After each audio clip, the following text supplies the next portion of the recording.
Alright, we are so back.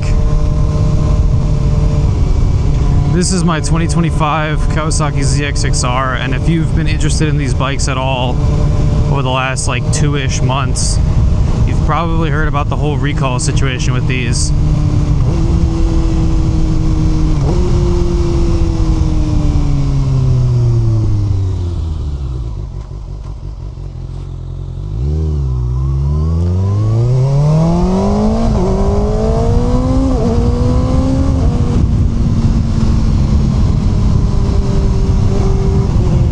Basically, there was an issue with one of the crankshaft bearings. Something was over torqued from the factory and wasn't getting oil or something like that. And it was could cause the crankshaft to seize, and I think usually what that ended up with is the engine blowing. I just got mine fixed. I got it back about a week ago. I've put, I don't know, about almost 600 miles on it, or about 500 miles on it since. I wanted to talk a little bit about the whole recall experience from the perspective of someone who owns one of these and only had it for about a month before the recall came out. Obviously, I might be a little bit biased considering that, you know, I own a Kawasaki. I've owned a few Kawasaki's, but just to be clear, I'm not really a Kawasaki fanboy or anything. Like I said, I do like their bikes. I've owned a few, but I'm not loyal to the brand.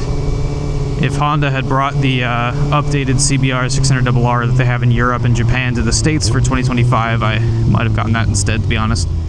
Not saying I don't like this bike. I do obviously really like it, otherwise I wouldn't have bought it, but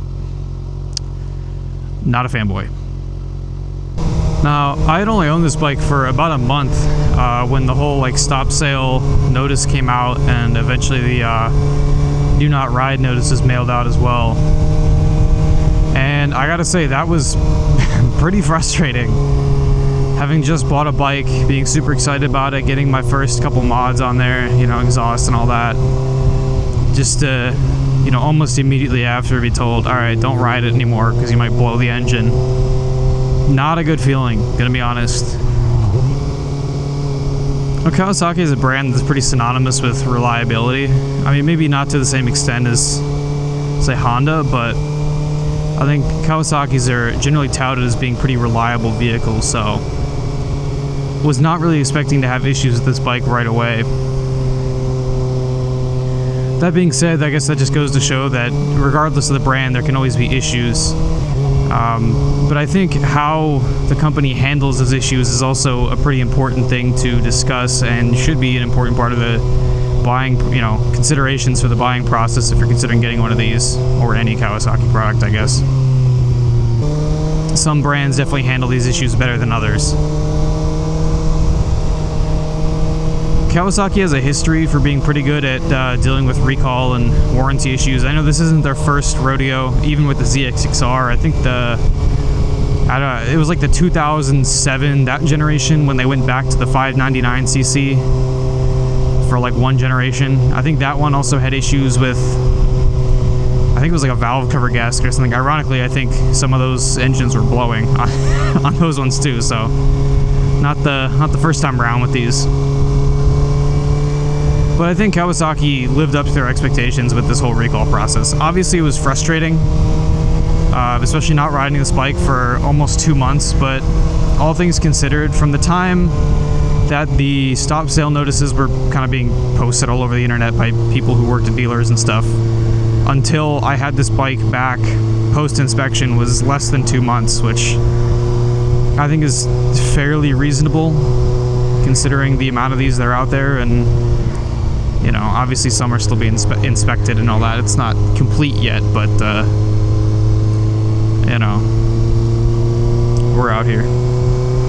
Yeah, I mean, Kawasaki acknowledged the issue. They sent out precautionary, you know, stop sale, do not ride notices to make sure that, well, to try to make sure people weren't blowing their engines. And to be fair, I know some people ignored that and continued to ride, and, you know, no judgment here. I have another motorcycle, so I'm like, you know what, I don't want to risk blowing the engine and having to deal with that whole process, so I'm just gonna not ride this for a couple months and just ride my other bike. And that was fine. So, you know, obviously I'm super glad to have this back, but I may do. Now, if this is my only bike, I might have ridden it anyway, to be honest, but that wasn't the case. So, to be fair, given the amount of these that are on the road, getting the having to inspect all of them, I think finding the root of the issue, coming up with a fix, and getting that out there, I think all in all, less than 2 months for that. Not entirely unreasonable in the grand scheme of things. Frustrating, yes, but I don't think it's an unreasonable time frame. Additionally, on top of doing the inspection, I just got a letter in the mail yesterday from Kawasaki. I don't know all the details yet, but I got a letter basically saying that they're going to be sending out a packet for an extended protection plan, service plan, something like that. Which I don't exactly know if that's, a straight like, bumper to bumper warranty or type thing, or if it's just, for the extended coverage for the issue. But it sounds like it's a free 12-month extended warranty. Actually, I'm going left here. Oh, good, a student driver. But yeah, they sent out a notice saying that this packet would be coming out, so obviously more to come on that. I don't exactly know what all is going to be covered on that, but it also said, I think, 12 months from the completion of the recall fix, which I just got mine back about a week. Yeah, we'll call it August 1st. I don't know if it was actually August 1st. It might have been like end of July, but we'll call it August 1st. So my factory warranty isn't actually up until April of next year, so that buys me an extra 3 to 4 months. Not necessarily a full year if that is the case, but I'll take it. That was kind of the one gripe I had with Kawasaki, was that I was missing out on part of my warranty because of this issue.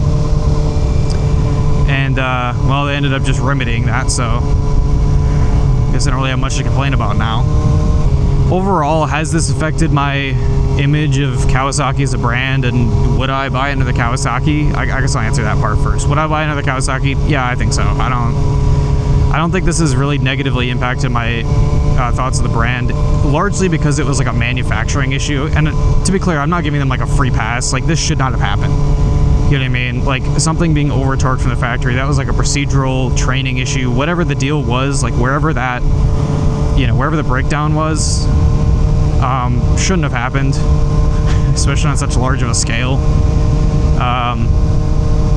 But I think their response to the issue overall was pretty timely, and more importantly, pretty, I don't know, like they just took care of the issue and extended warranty, all that. These kind of issues can obviously happen with any brand, and I think how the company responds to those issues is pretty important. And yeah, overall, I think Kawasaki responded fairly well. I think the warranty was kind of the thing that the extended warranty was like, all right, I think that's good. I think that's a good move. And I think it shows they're committed to their customer base and committed to their product.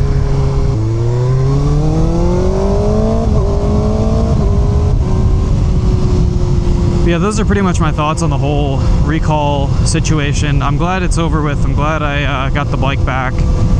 I've been riding it. It's been great. I haven't had any issues so far, knock on wood.